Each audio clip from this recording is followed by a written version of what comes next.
Welcome back to Box Him Up. Let's get to what Jake Paul said over the weekend. When I see you and Turkey together, I believe that AJ in the stadium is now possible. Yeah, 100%. Like, this is where it's going to happen. We're going to do the unthinkable and create one of the biggest fights in the history of boxing, and that's what this is all about. How realistic is this, Jake? Because people think it's unrealistic. Is it realistic, those conversations about you and AJ? It's not even about it being realistic or not. Like, it's going to happen. So, well, Jake Paul has made a lot of incredible fights happen. Well, a lot of unthinkable fights happen. So would I be surprised if this happens? Yes, but not that much. Because the money behind Turkey is a lot, and he's been able to make a lot of things happen. And Jake Paul does seem to think that a fight between him and Anthony Joshua could happen. Fasten your seatbelts or whatever, and when I knock him out, I go down in the history books for. When I see you and Turkey together. Well, he is dreaming.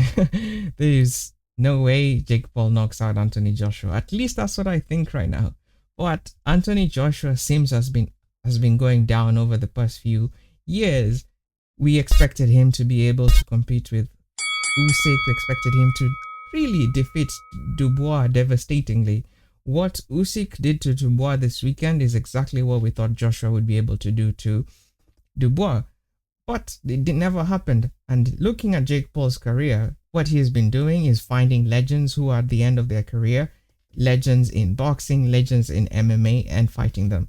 Anthony Joshua has had an incredible career. He has a very, very good resume. In fact, he's considered to be one of the best heavyweights of this era, at least during his prime. He's no longer in his prime because something happened to him mentally. I don't think he has ever been able to recover since the Klitschko fight, really. Since he really got hurt by Klitschko, I remember him saying, nobody can beat me because of what I've gone through. And ever since that fight, he never was the same predator.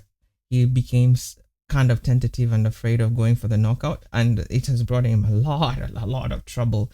If I was in his team, that's all I would need to tell him. He needs to go back and watch that Klitschko fight and find out what happened, what changed in that night. Did he get hurt so badly that he was afraid of danger? And since then, all his fights, he has never really recovered that killer instinct in the best possible way. He's had great wins since then, but not the same devastating way, at least in my opinion. Everyone has a different opinion, but from my opinion, the Klitschko fight is the one that changed him completely because of what he said, what he put into the universe.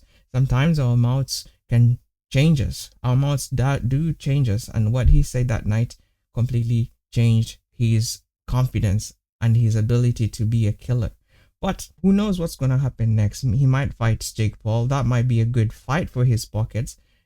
Turki Al-Ashika said he wants Joshua to be the one to take Jake Paul out of boxing. He doesn't want the headache of Jake Paul in boxing. Jake Paul has recently been ranked by the WBO, which is a good sign for his career progression. And if he's able to face Anthony Joshua, who is not exactly at the peak of his career, who knows? He might be able to compete.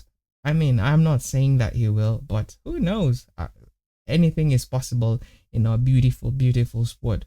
Anyway, let me know your thoughts in the comment section. Do you think this fight could really happen? Really? And please leave a like, subscribe, and share this video. Until the next one, friends, I shall see you.